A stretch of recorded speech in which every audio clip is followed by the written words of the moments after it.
Next, we'll discuss the virology section of microbiology. Viruses are obligate intracellular parasites that can only replicate using the cellular machinery of a host cell. All viruses are made of genetic material encased within a protein coat called a capsid. Some virus capsids may also be surrounded by host lipoprotein membrane with virus-encoded glycoproteins. These are known as enveloped viruses, while others are composed only of genome and capsid, known as naked viruses. The structure of the viral genome can be one of many shapes: double-stranded, single-stranded, segmented, non-segmented, linear, circular, or helical. The capsid acts as a protective shell that holds the viral genome and virus-encoded enzymes. The capsid is composed of proteins that contain receptor sites necessary for initiating infection and also provides the antigenic stimulus for antibody production. It can take on an icosahedral shape, a symmetric polyhedron with 20 identical equilateral triangle faces, or a helical shape. The viral envelope is composed of lipoprotein membrane and acquired from the host plasma membrane during the virus's non-lytic release from the host. Exceptions are the pox virus, which acquires its envelope from the Golgi in the cytoplasm, and herpes virus, which acquires envelope from nuclear membrane. The envelope contains virus-encoded glycoproteins, which give the virus its ability to attach to host cells and initiate infection. The glycoproteins also stimulate antibody production by acting as antigens. Alterations to viral genomes can lead to new strains and processes such as genetic recombination and reassortment.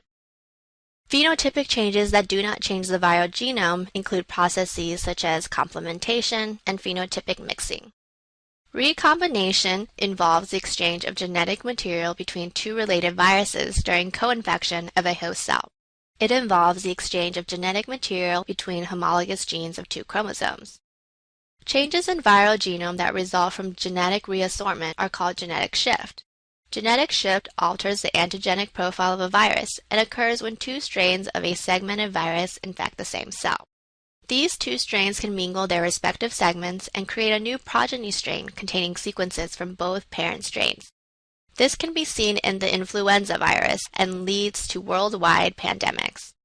Complementation occurs when one virus rescues a defective mutant strain of virus that is missing a gene for an enzyme or factor necessary for replication.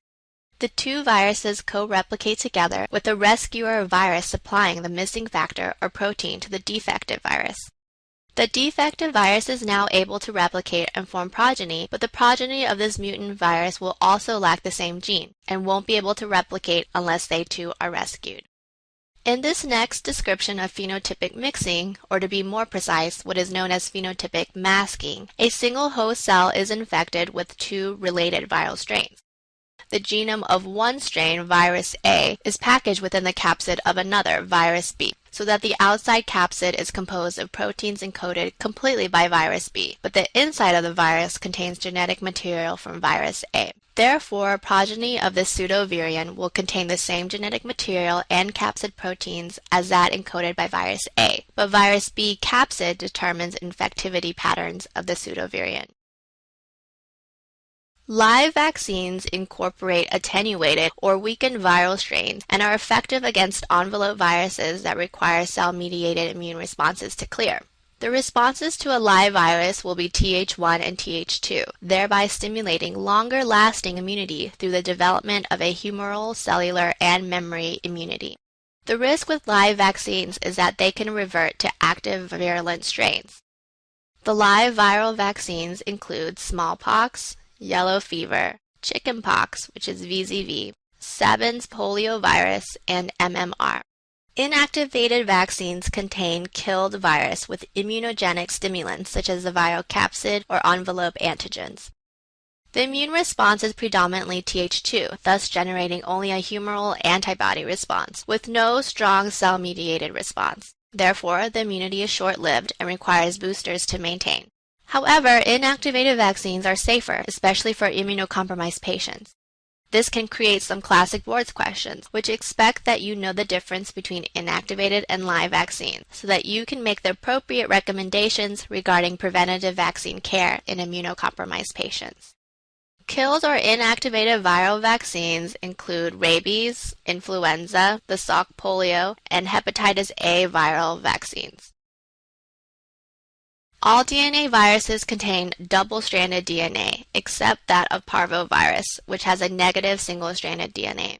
The DNA viral genomes are all linear except papilloma, polyoma, and hepatinoviruses.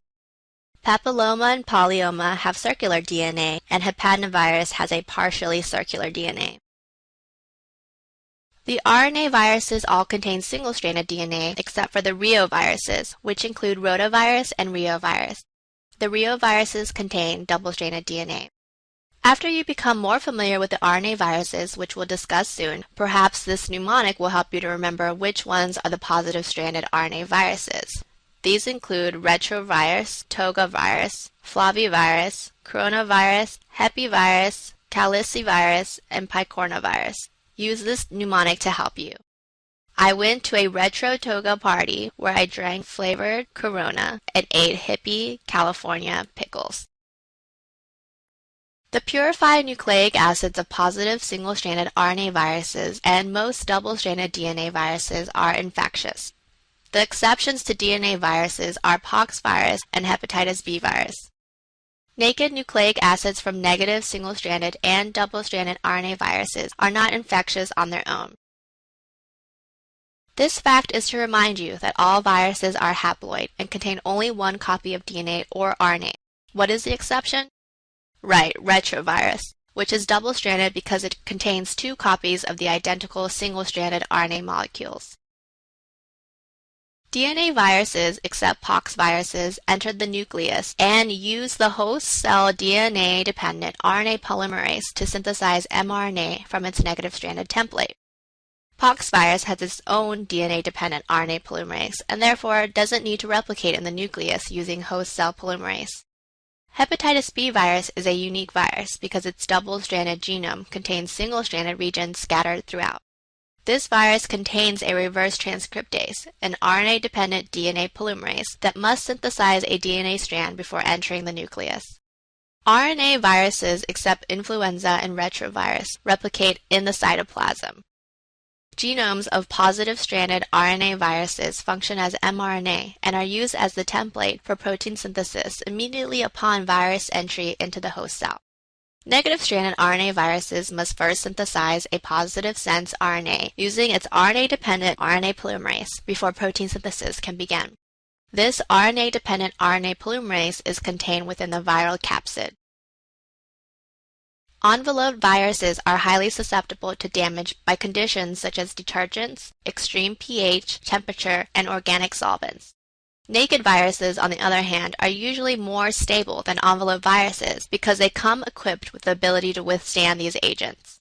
There are 7 naked viruses. 3 are RNA viruses, the calicivirus, picornavirus, and reovirus, and 4 are DNA viruses, parvovirus, adenovirus, papillomavirus, and polyomavirus.